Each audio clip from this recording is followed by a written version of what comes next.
100కు పైగా దీర్ఘకాలిక సమస్యలకు ఎటువంటి ఆపరేషన్ దుష్ప్రభావాలు లేకుండా హోమియోపతి చికిత్స.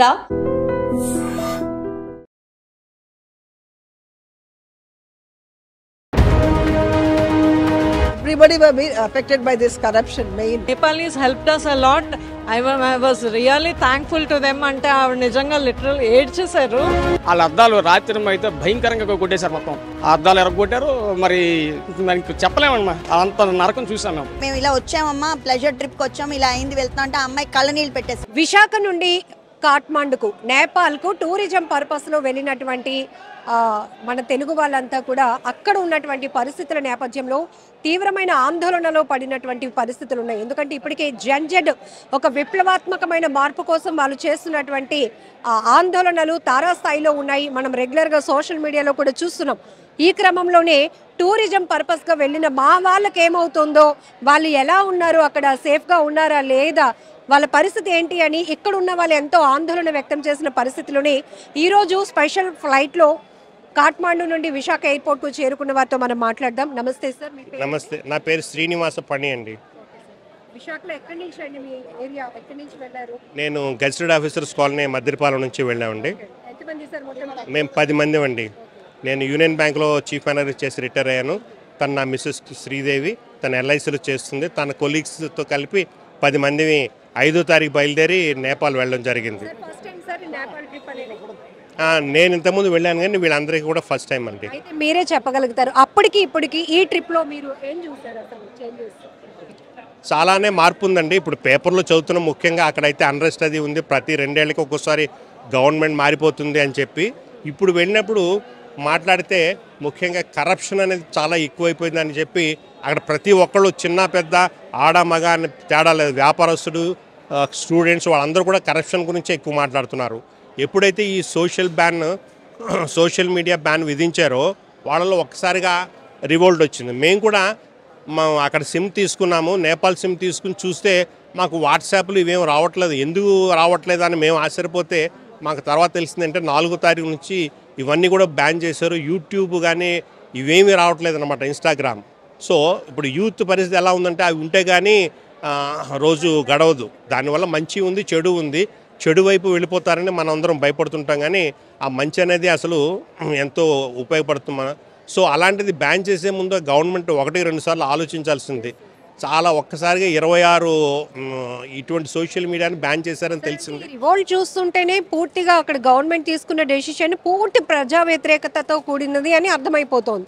సో ఇప్పటి వరకు ఏవైనా గవర్నమెంట్స్ కొన్ని పాలసీస్ తీసుకుంటే ఒక వర్గం మాత్రమే అక్కడ కొంత బాధితులుగా ఉంటారు, కానీ ఇక్కడ పబ్లిక్ అంతా ఒకే మాట పైన, చిన్న నుంచి పెద్ద వరకు. ఎప్పుడైతే ఈ కరప్షన్ గురించి వాళ్ళంతా రగిలిపోతున్నారో దానికి అగ్నికి ఆజ్యం పోసినట్టు అయింది ఈ సోషల్ మీడియా బ్యాన్ చేయడం అనేది.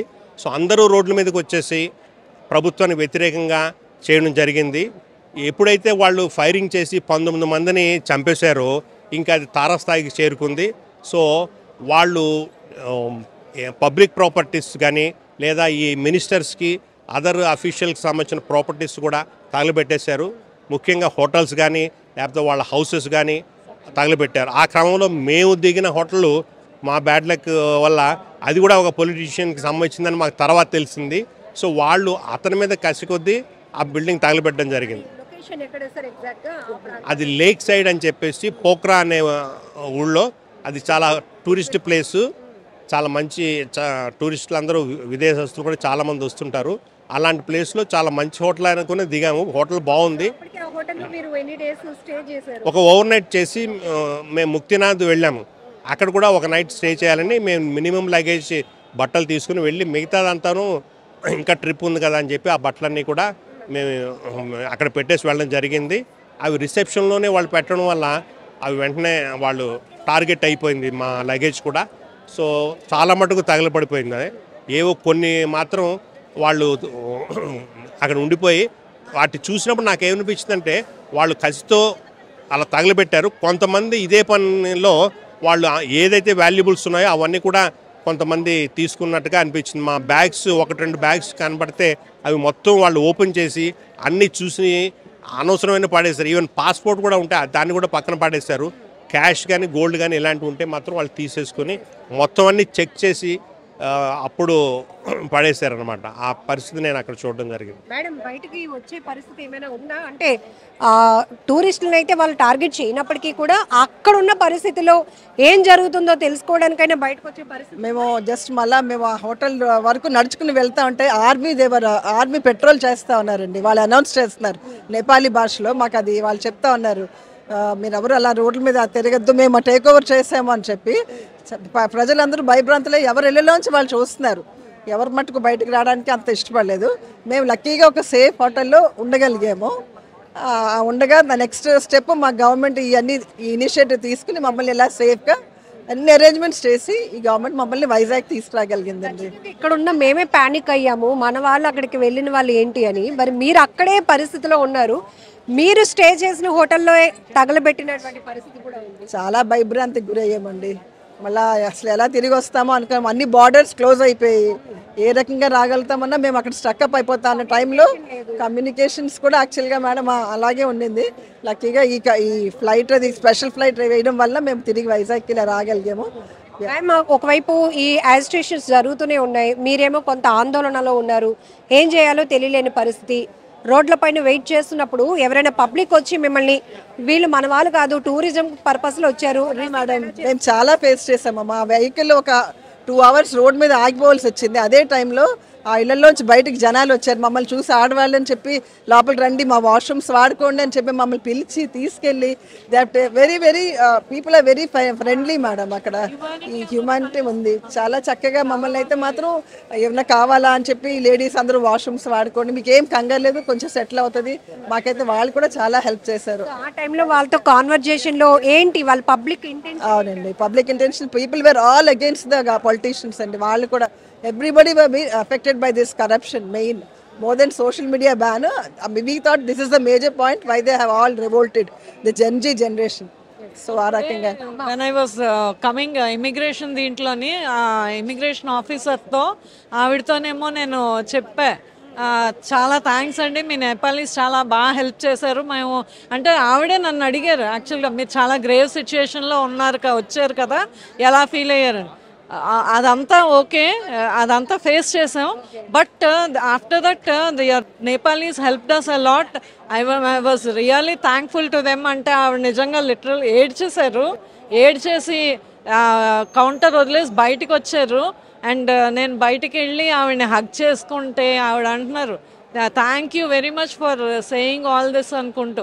రియల్లీ ఐ ఫెల్ట్ నేను ఏడుపు వచ్చింది నాకు. సిచ్యువేషన్తో ఇప్పటి వరకు ఉన్న స్ట్రెస్ అంతా కొంత ఇదైంది. అంటే I could reciprocate my feelings to the Nepalis because we faced some problems and they helped us. నేను అది కమ్యూనికేట్ చేయగలిగాను అన్నది నాకు చాలా హ్యాపీగా ఫీల్ అయ్యాను నేను. అండ్ ఆవిడ ఏడవడంతో నాకు ఇంకా ఒకలాగా ఫీలింగ్ వచ్చింది, ఏమో నేను అనవసరంగా ఏడిపించానేమో ఈవిడని. కానీ ఆవిడకి 35-40 years ఉంటాయి. లేదు లేదు ఏమీ చెప్పలేదు, ఒక హగ్ ఇచ్చి వెళ్ళిపోయారు అన్నమాట, ఇంకంతే. అలా థ్యాంక్ యూ. 80 మంది వెళ్ళామమ్మా, 80 మంది వెళ్ళాం. మా ఫ్యామిలీ నుంచి 15 మంది ఉన్నామమ్మా. అంటే ఇలా పక్క వాళ్ళందరూ కలిసి 15 మంది వెళ్ళాం. అయితే అంతా బాగానే జరిగిందండి. మనోకామం దగ్గర నుంచి మాకు ఇలాగే తెలీదు, లేకపోతే వెనక్కి వచ్చేస్తాం. స్టార్ట్ అయిపోయింది, ఆలు కొట్టుకోవడం చూసి మేము భయపడ్డాం. ఆయన డ్రైవర్ గేట్ దాటినట్లేదండి. గేట్ దాటితే లాడ్జీ అతను ఉన్నాడు, గేట్ దాటితే కొట్టేస్తారు మీకు. లాడ్జీ అతను ఉంచాడండి, ఆయన చాలా మంచి అతనే. భోజనం కూడా అరేంజ్ చేశాడు ఒకరోజు. రెండో రోజుకి మరి అవకాశం లేదు, లోపల కూడా వచ్చి కొడుతుంటారు. అందు గురించి బయటకు వచ్చాం. బయటకు వస్తే ఇల్లు కొట్టేస్తాను. మరి ఏడిపే లేదండి, మరి కళ్ళంటే అలా తిరిగిపోతుంది. ఆ పరిస్థితి చూసి ఏదో మొత్తానికి మా కుర్రోళ్ళు 2 పోయాయండి, బట్టలు కూడా పోయాయి. మరి ఏం చేస్తామండి, అందు గురించి మరి చెప్పడానికి కూడా మాకు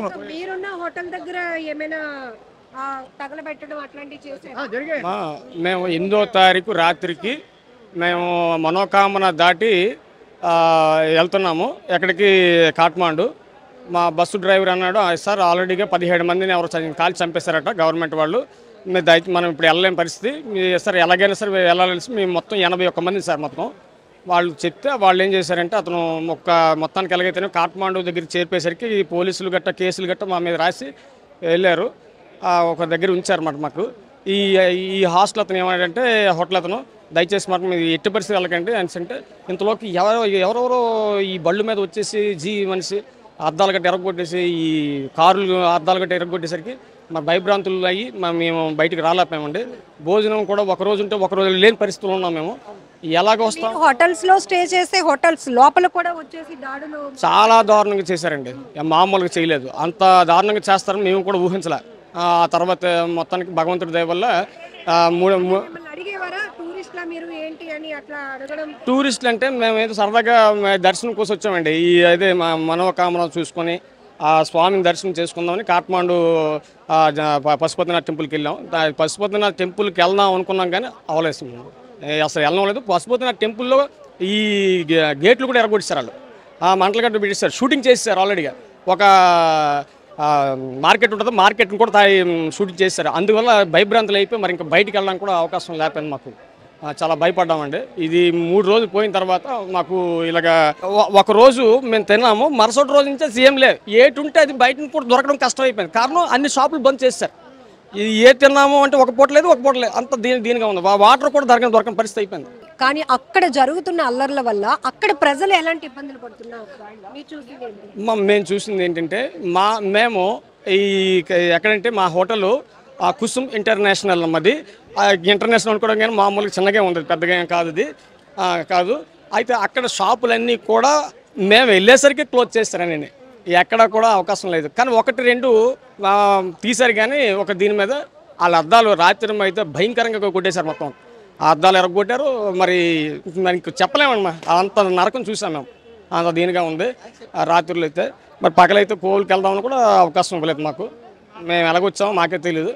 అదే ఇంకంతకుమించి అయితే మాకు ఇంతవరకు సమాచారం ఉన్నది. 3 రోజులు మాత్రం మేము చాలా నిద్రలేని రాత్రి గెలిపాం. మాట్లాడే ప్రయత్నం చేశారా? అసలు ఏం జరుగుతోంది, ఎందుకు ఇంత అల్లర్లు చేస్తున్నారని? ఆ తర్వాత మన ఇండియా నుంచి మేము సిమ్ కార్డ్స్ 1-2 తీసుకున్నామమ్మా. ఎక్కడ నేపాల్లోనే మన నెంబర్లు అక్కడ పనిచేయవు కదా. ఈ ఇండియా వాళ్ళు ఏం చేశారంటే అక్కడ ఇలా అల్లర్లు జరుగుతున్నట్టు మీరు అలాగున్నారు, ఏంటి సంగతి అని చెప్పి ఏంటి మాకు సమాచారం తెలియదు అని మేము అన్నాము. నేపాల్లో తీవ్ర ఉద్రిక్తతల పరిస్థితుల నేపథ్యంలో టూరిజం పర్పస్ కోసం అక్కడికి వెళ్లిన వారి బంధువులు తీవ్రమైనటువంటి ఆందోళనలో పడినటువంటి పరిస్థితి. ఈ నేపథ్యంలోనే రాష్ట్ర ప్రభుత్వం ఒక గ్రేట్ ఇనిషియేషన్ తీసుకొని ఉత్తరాంధ్ర నుంచి ఏపీకి సంబంధించి ఎవరైతే టూరిస్టులుగా వెళ్ళినటువంటి మన తెలుగు వారిని జాగ్రత్తగా స్పెషల్ ఫ్లైట్లో కాఠ్మండు నుంచి విశాఖ విమానాశ్రయానికి తరలించే క్రమంలో చాలా ఎఫర్ట్స్ పెట్టడం జరిగింది. కొంతమంది నేపాల్ వెళ్ళిన టీంలో ఒక మహిళ మనతో పాటు ఉన్నారు. మేడం, అక్కడ ప్రభుత్వానికి వ్యతిరేకంగా జెడ్ రెవల్యూషన్ అనేది పెద్ద ఎత్తున జరుగుతోంది. ఈ క్రమంలోనే టూరిజంగా మీరు ఎంజాయ్ చేయడానికి వెళ్ళిన వాళ్ళు ఒక ఆందోళనలో పడే పరిస్థితి ఉంది. సో ఏంటి, ఆన్లైన్ అన్నీ కూడా బ్యాన్ చేస్తారనే విషయం తెలిసి సోషల్ మీడియా అంతా యాప్స్ అన్నీ బ్యాన్ చేస్తారనే దాంట్లో ఒక ప్యానిక్గా వాళ్ళందరూ రియాక్ట్ అయిందే. అది మామూలుగా మేము వెళ్ళినప్పటికీ ఏమీ లేదు, చాలా ప్రశాంతంగా ఉంది. వాళ్ళందరూ కూడా మంచి వాళ్ళే. కానీ ఏంటంటే వాళ్ళకున్న ప్రత్యేక పరిస్థితుల్లో వాళ్ళ రివోల్ట్ వచ్చింది. అక్కడ ఆటోమేటిక్గా వచ్చిన రివోల్ట్. అది టూరిస్ట్ మీద అటాక్ అంటే వాళ్ళ టూరిజమే బతికే కంట్రీ అది. సో డెఫినెట్గా వాళ్ళు రెస్టోర్ చేసుకుంటారు, అది వాళ్ళ కంట్రీ. ఇది అయితే టూరిస్టులుగా వెళ్ళిన మనం సేఫ్గా ఉన్నామా లేదా అని చూస్తే మన సేఫ్టీ మనకి, వాళ్ళు మన ఏం అనలేదు. కానీ మీరు వెళ్ళిన తర్వాత కూడా అక్కడ కూల్గానే, అంటే టూరిస్టులు ఎవరిని కూడా వాళ్ళు డిస్టర్బ్ చేసే పరిస్థితి లేదు, ఎందుకంటే వాళ్ళు దాని మీద డిపెండ్ అయ్యి ఉండే కంట్రీ. వాళ్ళేమి టూరిస్టులు ఇవాళ మీకు ప్రత్యక్షంగా ఇవాళ చెప్పాల్సిన విషయం ఏంటంటే కాఠ్మండు ఎయిర్పోర్ట్లో ఇమిగ్రేషన్లో అమ్మాయి మేము మా ఇమిగ్రేషన్ అవుతూ ఉంటే మేము మామూలుగా మాట్లాడితే అమ్మాయి అందనమాట, మేము ఇలా వచ్చామమ్మా ప్లెజర్ ట్రిప్కి వచ్చాము, ఇలా అయింది వెళ్తాం అంటే ఆ అమ్మాయి కళ్ళనీళ్ళు పెట్టేసుకుంది. So they are so emotional. అంటే టూరిస్టులని అంటే ఇలా అయ్యి మీరు వెళ్ళిపోతున్నారే మధ్యలో అనే ఒకళ్ళే. So that's how it is. అంటే వాళ్ళందరూ మమ్మల్ని గౌరవంగా చూసారండి. ఏ హోటల్లో మేము ఉన్నామో ఆ హోటల్లో వాళ్ళు ప్రతి ఒక్కరు వచ్చి మర్యాదగా మాతో మాట్లాడారు. చాలా ఈసారి ఇలా అయిపోయింది, రోడ్డు మీద నిలబడి ఉన్నాం మేము. ఆ టైంలో కూడా మమ్మల్ని లేడీస్ ఉన్నామని వాళ్ళ జెంట్స్ అందరూ వచ్చి మీరు లోపలికి వెళ్ళి మీరు వాష్రూమ్స్ అవి వాడుకోండి, మీరు ఎంతసేపు ఇలా ఉంటారు. షట్టర్ నెమ్మదిగా ఓపెన్ చేసి, అంత భయంలో వాళ్ళు షట్టర్ క్లోజ్ చేసిన వాళ్ళు షట్టర్ ఓపెన్ చేసి మాకు బిస్కెట్స్ బ్రెడ్ అవన్నీ ఇచ్చారు వాళ్ళు. సో ఇది మేము అప్పటికి 3 అవర్స్గా అక్కడ రోడ్డు మీద ఉండిపోయాం వ్యాన్లో. సిటీలో. సో మేము 10 మంది వెళ్ళామండి. అందరం ఎల్ఐసి ఎంప్లాయీస్, అంటే ఎల్ఐసి ఎంప్లాయీస్ ఫ్యామిలీస్ మేము వెళ్ళాము. అందరం ఇక్కడ వర్క్ చేసే వాళ్ళమే, వైజాగ్ వాళ్ళమే. మేము సరదాగా ప్లెజర్ ట్రిప్ అనుకున్నది it's has become an adventurous and trip లాగా అయిపోయింది. ఇంతకుముందు వెళ్ళాము, ఎప్పుడు ఇది అంటే ఇలాంటిది ఫేస్ చేయలేదు.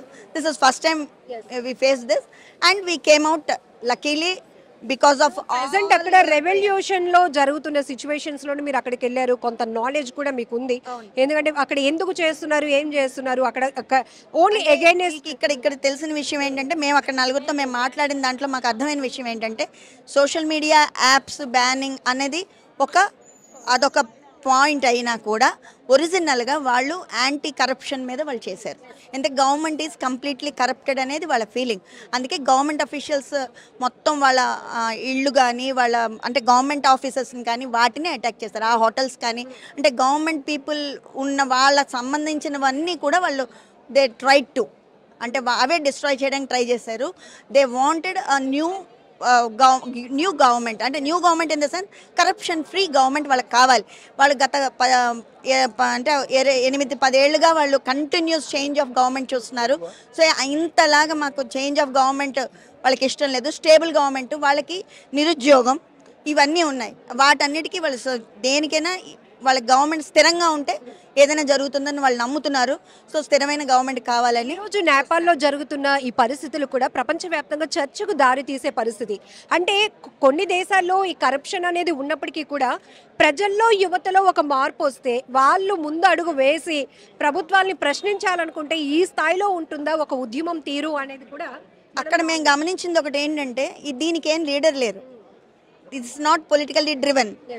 అందరూ వాళ్ళు అనుకుని ఒకళ్ళంతట ఒకళ్ళు అలా వచ్చారు. వాళ్ళందరికీ పెద్దవాళ్ళ సపోర్ట్ ఉంది. ఎందుకంటే మేము మాట్లాడిన ఏ పెద్దవాళ్ళైనా వాళ్ళు కరెక్ట్ చేశారనే చెప్పారు. ఎవరు కూడా నిజమే ఇవన్నీ కరెక్టే, ఆస్తులు పోయాయి ఇవన్నీ కరెక్టే, కానీ పిల్లలు చేసింది కరెక్ట్ అనే సపోర్ట్ వాళ్ళకు ఉండబట్టే వాళ్ళు చేశారు. అంటే ప్రజలు విసిగిపోయారు. సో విసిగిపోయినప్పుడు మనం ఖచ్చితంగా మనకు అర్థం అవ్వాల్సిన విషయం ఏంటంటే, మన పరిస్థితులను బట్టే రివోల్ట్లు వస్తాయనేది మనకు క్లియర్ కట్గా అర్థమవుతుంది. అండ్ ఇంకొక ముఖ్యమైన విషయం మాకు అర్థమైందంటే, గవర్నమెంట్ టాపుల్ అవ్వడానికి కారణం మనలాంటి ఒక పటిష్టమైన కాన్స్టిట్యూషన్ అక్కడ లేకపోవడం. మనకున్నంత పటిష్టమైన కాన్స్టిట్యూషన్ ఉండుంటే, మన కాన్స్టిట్యూషన్ లాంటి కాన్స్టిట్యూషన్ అయ్యి ఉంటే, మనది చాలా స్ట్రాంగ్ కాన్స్టిట్యూషన్, మన డెమోక్రసీ అందుకే చాలా బాగా మనం నడుస్తుంది. అక్కడ నడవకపోవడం కారణం అలాంటి కాన్స్టిట్యూషన్ లేకపోవడం కూడా అని నా పర్సనల్ అభిప్రాయం అండి. ఇదేమీ ఇది కాదు. ఇప్పుడు సోషల్ మీడియాలో కొన్ని వీడియోస్ కూడా వచ్చాయి, హోటల్స్ పైన, రెస్టారెంట్ల పైన కూడా ఇట్లా మొత్తం ఫైర్ ఇన్సిడెంట్స్ అవుతున్నాయి. అట్లాంటివి మీ సరౌండింగ్ ఏమైనా జరిగాయి? చెప్పాం కదా, మా హోటలే కాల్ చేశారు. మేము సరౌండింగ్ మా హోటల్ దగ్గరికి రావద్దని అందుకే మేము వ్యాన్ ఇచ్చాను. మినిస్టర్ కొడుకుది అది హోటల్. సో అక్కడ ఉన్న పాపం వర్క్ చేసే వాళ్ళని కూడా కొట్టారు వాళ్ళు. పాపం వాళ్ళు ఏం చేస్తారు, అమ్మాయిలు, చిన్న పిల్లలు, వాళ్ళ అమ్మాయిలు, చిన్న వాళ్ళని కొట్టారు. ఎందుకంటే అది మినిస్టర్ కొడుకు హోటల్ అది. సో వాళ్ళు ఏం అనుకుంటున్నారంటే, అంటే మినిస్టర్లు లేదా అఫీషియల్స్, గవర్నమెంట్ అఫీషియల్స్ పిల్లలు వాళ్ళు ఎంజాయ్ చేస్తున్నారు. బట్ దీస్ పీపుల్, మామూలు సామాన్యులు ఎవరికి ఉద్యోగాలు అవి లేవు. అది వాళ్ళకి బాగా ఇబ్బంది కలిగించిన విషయం. కాబట్టి మొత్తం అంతా కూడి ఈ బ్యాన్ అనే మాట వచ్చేయగానే ఇవన్నీ కలిపి ఈ బ్యాన్ పేరు చెప్పి మొత్తం రివోల్ట్ వచ్చింది. ఫ్యామిలీ మెంబర్స్ అండి, మా ఎల్ఐసి, మా యూనియన్ వాళ్ళు అయితే, మా ఎల్ఐసి యూనియన్ అయితే కంటిన్యూస్ ఫాలో అప్ అండి. మాకు all India insurance employees association అనేది మా యూనియన్. వాళ్ళు కంటిన్యూస్ ఫాలో అప్. వాళ్ళు ఇక్కడ గ్రౌండ్ వర్క్ చేసి మాకు అక్కడ మమ్మల్ని డ్రైవ్ చేశారు. కాబట్టే మేము చేయగలిచాము. ఇక్కడ నాయకులు ఐసీయూ, ఇక్కడ లోకల్ మా నాయకులు ఉన్నారు, కామేశ్వరి గారు, వరప్రసాద్ గారు, ఆ టీం అందరూ కూడా చాలా వర్క్ చేసి మాకు అక్కడ ప్రతి నిమిషానికి మాకు ఇవ్వడం. ఇక్కడ ఎలా గవర్నమెంట్ మానిటరింగ్ చేసిందో వాళ్ళు కూడా మమ్మల్ని అలాగే మానిటరింగ్ చేశారు. ఎలా మేము వస్తామా అని వాళ్ళందరూ ఎదురు చూశారు. సో దీనివల్లే మేము రాగలిచాం. Everybody has prayed for us. That's the reason we are back on our ground. Nepal public కోసం అంటే వాళ్ళు నిజమే, వాళ్ళకి కావాల్సింది వాళ్ళు కోరుకోవడం నిజమే. కానీ ఇప్పుడు ఏ ప్రాపర్టీస్ అయితే అన్నీ వాళ్ళు ధ్వంసం చేశారో, మళ్ళీ అదంతా రీబిల్డ్ చేసుకోవడానికి, మళ్ళీ వాళ్ళ టూరిజం మీద ఆధారపడిన ఆ దేశం మళ్ళీ టూరిజం రెస్టోర్ అవ్వడానికి it will take lot of time. అది వాళ్ళు కొంచెం అర్థం చేసుకోగలిగితే కనుక ఇంకొంచెం బెటర్గా ఉండేదని అనిపించింది మాకు as outsider. We are not inside. Country పరిస్థితులు మేము పూర్తిగా స్టడీ చేయలేం. పైగా టూరిజం మీద వెళ్ళిన వాళ్ళం మనకు ఎంత ఉంటుంది జస్ట్. సో ఇది మాకు అర్థమైంది. అయితే ఇమీడియట్గా వాళ్ళు ఆర్మీతో ఇదైనప్పుడు వాళ్ళు మళ్ళీ ఆ రోడ్డు అది ఒకటి చెప్పుకోవాలండి, country is very neat and clean. అంటే ఒక చిన్న బోట్ ఎక్కాము, ఆ బోట్ ఇచ్చేసే అతను మేము చిక్లెట్ ఏదో తింటుంటే ఆ పేపరు పడేస్తామేమో అని వెంటనే చూసి డస్ట్బిన్ అక్కడ ఉందో వేయండి అన్నాడు. అంత కాన్షియస్గా వాళ్ళు నీట్ అండ్ క్లీన్గా ఉన్నారు. అండ్ ఇదంతా జరిగి రోడ్ల మీద ధ్వంసం చేశారు కదా, నెక్స్ట్ డే మార్నింగ్ ఆ పిల్లలే మళ్ళీ అంతా తీసేశారు. That's how it is. అంటే అది చాలా ఆశ్చర్యం అని మాకే అనిపించింది. ఇవాళ మేము రోడ్డు మీద వస్తూ ఉంటే ప్రతిదీ రోడ్ పక్కకి అంటే చివరికి రోడ్ అంతా క్లీన్గా ఉంది. అంత బాగా చేశారు వాళ్ళు. So this is how. Tourism పర్పస్కి మీరు మామూలుగా తిరగడానికి వెళ్ళామండి, కానీ అక్కడ దర్శనాలన్నీ బాగానే అయ్యాయి, కానీ లాస్ట్ మూమెంట్లో కొంచెం ఇబ్బంది అయిపోయిందండి. చాలా ఇబ్బంది పడ్డాం. హోటల్లోనే ఉండిపోయి 3 days బయటకు వెళ్తే వాళ్ళు రాళ్ళు ఇసిరియడం అవి చేశారు అనమాట. మేము సండే రీచ్ అయ్యాము. అదే రోజు స్టార్ట్ అయినట్టుంది. మన్నాడు చాలా ఎక్కువైపోయిందండి.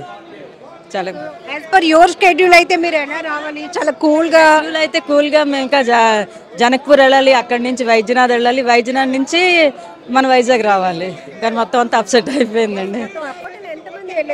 మేమందరూ కాదు 80 members వెళ్ళాము. భయం వేసిందా అక్కడ ఉన్నటువంటి? అంటే ఫస్ట్ రోజు అంత అనిపించలేదు, కానీ సెకండ్ డే కొంచెం డల్ అయిపోయామండి. కళా హోటల్లో ఉండిపోయి బయటకు వెళ్తే ఏమైపోతుందో అని భయం. చాలా వాళ్ళు యంగస్టర్స్ బాగా బైకుల మీద వెళ్ళడం, రాళ్ళు ఇసరడం అని చేశారు. సో మేము అలా రూమ్స్లోనే ఉండిపోయామన్నమాట, బయటకు రాలేదు. 80 members లో చిన్నపిల్లలు మగవాళ్ళు ఉన్నారు, చిన్నపిల్లలు ఎవరు లేరు. అందరూ మగవాళ్ళు పెద్దవాళ్ళే, చిన్నపిల్లలు అయితే ఎవరు లేరు. ఈ ట్రిప్ కోసం మీరు ముందు నుంచి చాలా రోజులు 2-3 months ముందు నుంచే చేసాము. ఎంత ఎక్సైటెడ్గా వెళ్ళాము, కానీ డిసప్పాయింట్ ఏం లేదండి. ఆల్మోస్ట్ అన్నీ అయిపోయి లాస్ట్కు మిస్ అయ్యాము అంతే. వైజాగ్ లో ఉన్న మీ ఫ్యామిలీ మెంబర్స్ వరీ అయ్యి ఉంటారు. మా హస్బెండ్ ఎక్కడ ఉన్నారా అని వరీ అయ్యి ఉండొచ్చు. సో ఎలా ఉందమ్మా అక్కడ ఏంటి? మన సిమ్స్ అయి పని చేయవు కదండి అక్కడ. ఆ హోటల్ వాళ్ళ వైఫై తీసుకొని చాలా ఇబ్బంది పడేదాన్ని. కాంటాక్ట్ చేయడం కూడా చాలా ఇబ్బంది అయిపోయింది. 12 బయలుదేరాం వైజాగ్లో, 14కి వెళ్ళాం. కొన్ని యాత్రలు అయ్యాయి మాకు. తర్వాత ఈ అడవుడి నుంచి మేము ఒక హోటల్లో ఉండిపోయాం. లేడీస్ కదా, మెయిన్ రోడ్లో చాలా ఎక్కువ అవుతున్నాయి. మేము అసలు చూడడానికి వెళ్ళలేదు, భయం కదా ఆడవాళ్ళమే. అందుకు హోటల్లో పైన షెల్టర్ వేసి మమ్మల్ని లోపల ఉంచారు. అంత బాగానే అయ్యింది మాకు. ఏ ప్లేస్ లో స్టే చేసినప్పుడు ఈ అల్లర్లు ఇవంతా కూడా చూసారు కదా? ఆందోళన అయ్యాయి అని చెప్తున్నారు, కానీ మేము లేడీస్ భయపడి బయటకు వెళ్ళలేదండి, ఇంట్లోనే ఉన్నాం మేము. టీవీలో చూసినప్పుడు కూడా మీరు పానిక్ అయ్యారా? మీరున్న ప్లేస్ అక్కడ మరి టీవీలో ఏం చూడలేదండి మేము. అక్కడ హోటల్లో టీవీలో చూడలేదు మేమేమి.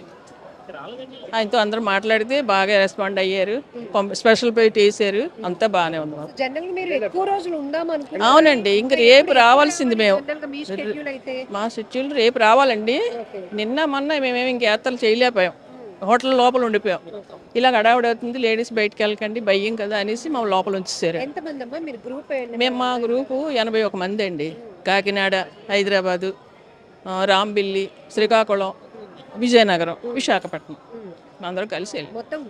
గ్రూప్గా 81 మంది వెళ్ళామండి. సో మీరేమైనా కొంతవరకు అక్కడ పరిస్థితులు చూడటానికి, అంటే మీరు లేడీస్ కాబట్టి లోపల ఉండిపోయారు, బయటకు రాలేని పరిస్థితి, బట్ మీతో వచ్చిన వాళ్ళు మేల్ ఎవరైనా బయటకు వెళ్ళటం ఇట్లా ఉంది ఇక్కడ పరిస్థితి? భయంగా ఉంది. మెయిన్ రోడ్ మీద కాల్ ప్లే అయిపోతున్నాయి, మీరు బయటకు రాకండి లేడీస్ కదా అని చెప్తే మేము లోపల ఉండిపోయామండి. అస్సలు బయటకు రాలేదు, భయం కదండి. సుజాత అమ్మ కూడానండి. వరలక్ష్మి. మీరు థర్డ్ నేపాల్ టూర్ అండి అంతా తిరగడానికి. కానీ అనుకోకుండా కాఠ్మండు వచ్చిన తర్వాత అక్కడ సిచ్యువేషన్స్ బాగా భయంకరంగా ఉన్నాయండి. సో మేము అలా బయటపడతాం అనుకోలేదు. బాగా లోకేష్ గారు, చంద్రబాబు నాయుడు గారు బాగా రెస్పాండ్ అయ్యి మాతో వీడియో కాల్ అన్నీ మాట్లాడి మా ఆధార్ కార్డ్స్ అన్నీ తీసుకొని ఫ్లైట్ అది మాకు బాగా బేగా చాలా, అంటే అసలు నిన్నే మేము రావాల్సింది, అక్కడ వాళ్ళు రన్వే ఓపెన్ చేయలేదు. లేకపోతే నిన్న ఈవినింగ్కి మేము వచ్చేసేవాళ్ళమే. సో ఈరోజు బాగా స్నాక్స్ అవి కూడా మాకు ఫ్లైట్లోకి అరేంజ్ చేసే కాంప్లిమెంటరీగా. సో పరిస్థితులు మీరు చూసారు? ఇప్పుడైతే తగ్గుముఖం పట్టేయండి, నాట్ యాజ్ ఎస్టర్డే. నిన్నైతే చాలా బాగా ఇదైంది. మా ఎదురుగానే బాగా ఇంకా గుడి ముందే మాట బాగా భయంకరంగా అసలు. సుజాత. అమ్మ కూడానండి. యు వరలక్ష్మి. మీరు ఎప్పుడు వెళ్ళారు మేడం? థర్డ్ అండి. ఏం చేసుకున్నారు? థర్డ్ అండి, నేపాల్ టూర్ అండి అంతా తిరగడానికి. కానీ అనుకోకుండా కాఠ్మండు వచ్చిన తర్వాత అక్కడ సిచ్యువేషన్స్ బాగా భయంకరంగా ఉన్నాయండి. సో మేము అలా బయటపడతాం అనుకోలేదు. బాగా లోకేష్ గారు, చంద్రబాబు నాయుడు గారు బాగా రెస్పాండ్ అయ్యి మాతో వీడియో కాల్ అన్నీ మాట్లాడి మా ఆధార్ కార్డ్స్ అన్నీ తీసుకొని ఫ్లైట్ అది మాకు బాగా బేగా చాలా అంటే అసలు నిన్నే మేము రావాల్సింది, అక్కడ వాళ్ళు రన్వే ఓపెన్ చేయలేదు. లేకపోతే నిన్న ఈవినింగ్కి మేము వచ్చేసేవాళ్ళం. ఈరోజు బాగా స్నాక్స్ అవి కూడా మాకు ఫ్లైట్లోకి అరేంజ్ చేసే కాంప్లిమెంటరీగా. సో పరిస్థితులు మీరు చూసారు? ఇప్పుడైతే తగ్గుముఖం పట్టేయండి, నాట్ యాజ్ ఎస్టర్డే. నిన్నైతే చాలా బాగా ఇదైంది. మా ఎదురుగానే బాగా ఇంకా గుడి ముందే మాట బాగా భయంకరంగా అసలు